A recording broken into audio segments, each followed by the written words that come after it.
Quão bom deve ser o homem para entrar no céu? Mateus 5, 17, 20. Quão bom deve ser o homem para entrar no céu? Ninguém é tão depravado ao ponto de pensar que os maus irão para o céu. Reconhecemos instintivamente que o céu está reservado para os bons. A pergunta não é, pois, os maus vão para o céu? E, sim, quão bons devem ser os bons para entrar no céu? Com essa pergunta defrontou-se Nosso Senhor quando falava à multidão reunida para ouvi-lo. Não penseis que vim revogar a lei ou os profetas, não vim para revogar, vim para cumprir. Porque em verdade vos digo, até que o céu e a terra passem, nenhum i ou um tio jamais passará da lei, até que tudo se cumpra. Aquele, pois, que violar um destes mandamentos, posto que dos menores, e assim ensinar aos homens, será considerado mínimo no reino dos céus. Aquele, porém, que os observar e ensinar, esse será considerado grande no reino dos céus. Porque vos digo que, se a vossa justiça não excederem muito a dos escribas e fariseus, jamais entrareis no reino dos céus. Mateus 5, 17, 20. Jesus Cristo foi apresentado à nação de Israel como seu Messias, Salvador e Rei. João Batista apresentou-o como o Cordeiro de Deus que tira o pecado do mundo, o Salvador. Também anunciou que o reino dos céus estava próximo. Jesus era o soberano. Quando alguém se candidata a um cargo, desejando ganhar o favor daqueles sobre os quais espera ter autoridade, faz toda sorte de promessas. Na época de eleições há um dilúvio de promessas, as pessoas geralmente votam no candidato que faz as promessas mais eloquentes. Mas Jesus, ao apresentar-se como rei, não procurou que os homens o recebessem como tal mediante grandiosas promessas, nem prometendo-lhes um caminho fácil. Pelo contrário, ele inverteu o costume universal dos que desejam eleger-se. Em vez de facilitar as coisas, ele as dificultou, quando disse: Não penseis que vim revogar a lei ou os profetas, não vim para revogar, vim para cumprir. Cristo não exigiu menos do que a lei, exigiu tudo quanto a lei requeria. Tiago, que entendia a lei com muita clareza, fez uma declaração resumida do que ela exigia, pois, qualquer que guarda toda a lei, mas tropeça em um só ponto, se torna culpado de todos. Tiago 2:10. A lei exigia obediência absoluta, perfeita. Se alguém guardava toda a lei, mas violava um ponto mínimo, aos olhos da lei ele era culpado, e merecia ser sentenciado. A lei demandava a perfeição absoluta. Os judeus, ao se dirigirem ao Senhor Jesus, a fim de ouvirem as suas palavras, já tinham conhecimento das exigências da lei. Condenados e convictos à luz de tais exigências, buscavam uma via de escape. Esperavam que Jesus pusesse a lei de lado, bem como a santidade e a perfeição que ela requeria, esperavam que ele apresentasse um substitutivo, um acesso mais fácil à presença de Deus. Tivesse Jesus posto de lado aquilo que eles não podiam realizar e lhes oferecido um acesso mais fácil à presença de Deus, de bom grado teriam aceito. Porém Nosso Senhor disse: Não vim para revogar nada do que a lei exige. Vim para exigir que a lei seja cumprida em todos os seus aspectos. E disse mais: Até que o céu e a terra passem, nenhum i ou um tio jamais passará da lei, até que tudo se cumpra. O Senhor estava usando uma figura muito conhecida da língua hebraica ou aramaica. A menor letra do alfabeto hebraico, feita com um só golpe da pena, era o Yod ou o J. Assim, nenhuma letra de uma palavra deixará de ser cumprida. Para tornar a expressão mais vivida, Nosso Senhor disse: Nenhum tio jamais passará da lei. Duas letras do alfabeto hebraico são idênticas na forma, exceto que uma delas tem uma projeção minúscula usada na formação da letra. Em vez de a letra começar na linha perpendicular, ela começa ligeiramente para a esquerda, cruzando a linha perpendicular. Essa projeção minúscula chama-se tio. Portanto, Nosso Senhor disse, não somente que nenhuma letra da lei ficará sem ser cumprida, mas também que nem mesmo uma parte quase imperceptível de uma letra ficará sem cumprimento. Essas exigências são dele. Voltemos ao Antigo Testamento e vejamos o caráter fundamental da lei, o seu propósito. Então Josué disse ao povo: Não podereis servir ao Senhor, porquanto é Deus santo, Deus zeloso, que não perdoará a vossa transgressão nem os vossos pecados. Josué 24:19. Ana orou, não há santo como o Senhor. 1 Samuel 2:2. Levítico 21:8 diz, portanto consagrarás, porque oferece o pão do teu Deus. Ele, o sacerdote, vos será santo, pois eu, o Senhor que vos santifico, sou santo. O clamor dos anjos em Isaías 6:3, Santo, Santo, Santo é o Senhor dos exércitos, é revelado aos homens através da lei. Todos os seres angélicos contemplam a santidade de Deus, mas os homens caídos, pecaminosos, devido à sua cegueira e separação, não podem contemplá-la sem que ela os consuma. Portanto, Deus revelou sua santidade refletindo-a num espelho. A lei foi esse espelho que protegia os homens de serem consumidos pelo brilho da glória divina. Mediante a revelação da lei, a humanidade saberia que Deus é santo. O pecado é pecado, não meramente porque causa dano à sociedade, ou a um de seus membros, ou ao que o comete. O pecado é pecado porque não se assemelha à santidade de Deus. Paulo define em Romanos 3:23, pois todos pecaram e carecem da glória de Deus, isto é, da glória de sua santidade. Tudo quanto não se assemelha à santidade de Deus é pecado.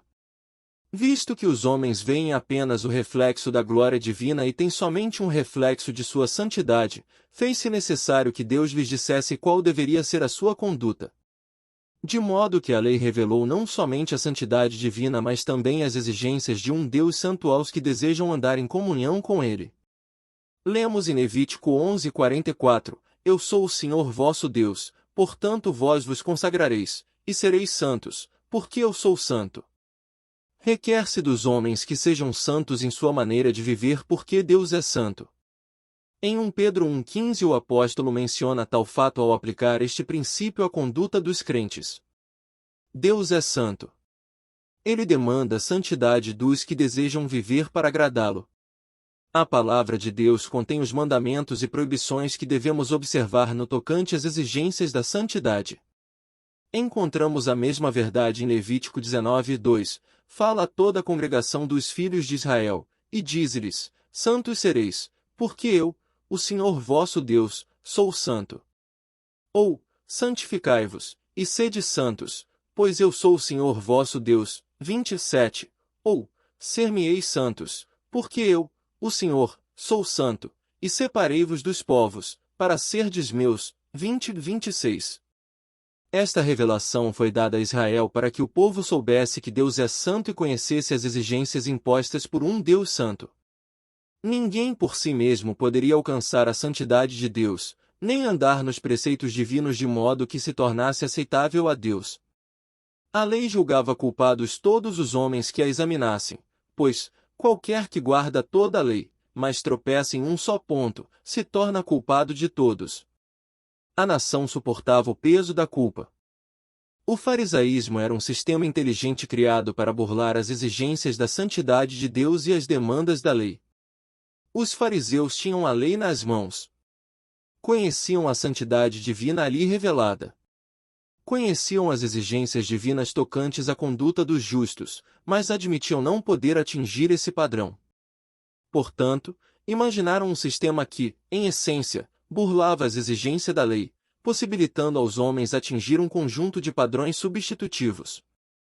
Diziam os fariseus que se alguém vivesse segundo a interpretação que eles davam à lei, seria aceitável a Deus. Os fariseus haviam codificado as Escrituras em 365 mandamentos negativos e 250 positivos, e ensinavam que aqueles que observassem esses mandamentos seriam aceitáveis aos olhos de Deus. Todavia, todos esses mandamentos relacionavam-se com a conduta exterior. A preocupação deles era com os atos externos. Interpretavam a lei de Deus para aplicá-la somente aos atos exteriores e nunca aos pensamentos que os geravam. Diziam ser errado assassinar, mas nada diziam sobre o ódio que produz o homicídio. Diziam ser errado cometer adultério, mas nada sobre a luxúria que causa o adultério. Diziam ser errado furtar, mas nada diziam sobre a cobiça que leva o homem ao furto. Enquanto a pessoa não fosse apanhada em algum delito, ela seria justa aos olhos dos fariseus. Tal sistema deixa muito a desejar quanto às exigências da santidade divina. A nação gemia sob a tradição dos fariseus e não se julgava à altura nem mesmo da interpretação que eles davam à lei. O povo buscava alguém que o livrasse do peso do sistema farisaico. Apegando-se às palavras de Cristo, esperavam que ele os livrasse da responsabilidade de estarem à altura das tradições farisaicas e das invioláveis demandas da lei, e assim Deus os aceitasse como eram. Vemos este conflito com muita clareza em Marcos 7, onde o Senhor adverte os discípulos contra a doutrina dos fariseus, e em vão me adoram, ensinando doutrinas que são preceitos de homens, v. 7. O farisaísmo originou-se dos homens e não de Deus. Pois, negligenciando o mandamento de Deus, a lei, que era inviolável e inflexível, guardais a tradição dos homens preocupados apenas com as exterioridades e não com o coração. Jeitosamente rejeitais o preceito de Deus para guardardes a vossa tradição. Vivenda 8:9. Jesus mostrou que o sistema dos fariseus é contrário à palavra de Deus. E deu um exemplo específico, pois Moisés disse, honra teu pai e a tua mãe, e, quem maldisser a seu pai ou a sua mãe, seja punido de morte. Vós, porém, dizeis, se um homem disser a seu pai ou a sua mãe, aquilo que poderias aproveitar de minha corbã, isto é, oferta para o Senhor, então o dispensais de fazer qualquer coisa em favor de seu pai ou de sua mãe, invalidando a palavra de Deus pela vossa própria tradição que vós mesmos transmitistes, e fazeis muitas outras coisas semelhantes. Vivenda 10:13. Segundo a lei de Moisés, quando o pai ou a mãe envelhecia e adoecia, não podendo prover para seu próprio sustento, cabia aos filhos a responsabilidade de sustentá-los. Era uma responsabilidade de origem divina. O sustento dos pais custava dinheiro. Os fariseus, amantes do dinheiro, não desejavam contribuir para o sustento dos pais segundo suas necessidades, como exigia a lei, daí que o farisaísmo inventou um meio de burlar a lei. A lei dizia que algo consagrado a Deus não podia ser usado para fins seculares. Um jarro ou vaso, consagrado ao serviço do Senhor no tabernáculo, vencida a fase de sua utilidade, não poderia ser usado no lar. Tinha de ser destruído porque era de Deus. Um animal oferecido como sacrifício a Deus devia ser amarrado com cordas às pontas do altar e não poderia voltar ao rebanho. Era de Deus. Os fariseus inventaram, pois, uma fórmula pela qual pronunciavam a palavra corbã, que significa um presente ou consagrado a Deus. Diziam, assim, que tudo quanto possuíam era de Deus, e não tinham o direito de usá-lo. Ouvindo uma batida à porta e vendo o filho que se tratava de seu pai indigente em busca de auxílio, já sabia que teria de separar-se de algumas coisas tão queridas. Ao dirigir-se à porta, ele diria corbã, tudo está consagrado a Deus. Abriria a porta, veria o pai, abraçá-lo-ia, reafirmar-lhe-ia seu amor filial, e o traria para dentro da casa. Sem dúvida, perguntaria, papai, que posso fazer pelo senhor? Diria o pai, filho, sua mãe e eu estamos sem nada. Não temos com que comprar alimento, e lhe pedimos que cumpra sua responsabilidade filial para conosco. Com lágrimas de crocodilo o filho diria, ó, se eu soubesse. Acabo de consagrar a Deus tudo o que tenho, e o Senhor sabe que a lei não me permite retomar de Deus aquilo que lhe consagrei. E o pai iria embora com sua necessidade. Os fariseus aprovavam este comportamento. Um pai podia deixar a casa do filho para morrer de fome, o filho podia reter o que era seu, contando com a bênção farisaica. Para eles, isso era justiça. O Senhor mostrou que mediante essa prática haviam burlado a lei de Deus e ainda chamavam a isso de justiça. No capítulo 7 de Marcos nosso Senhor mostrou que não é o que entra no homem que o contamina, mas o que sai do seu coração. Porque de dentro, do coração dos homens é que procedem os maus desígnios, a prostituição, os furtos, os homicídios, os adultérios, a avareza, as malícias, o dolo, a lascívia, a inveja, a blasfêmia, a soberba, a loucura. Ora, todos estes males vêm de dentro e contaminam o homem. Vivenda 21:23. A fonte da contaminação, aos olhos de Deus, não é o que está fora, mas o que está dentro. Reunidas aqui para ouvir a palavra do Senhor estavam pessoas que admitiam sua culpa, sua impureza aos olhos de Deus, confessavam sua incapacidade de corresponder aos padrões de santidade divina, mas buscavam uma saída fácil, na esperança de que Cristo lhes oferecesse tal saída.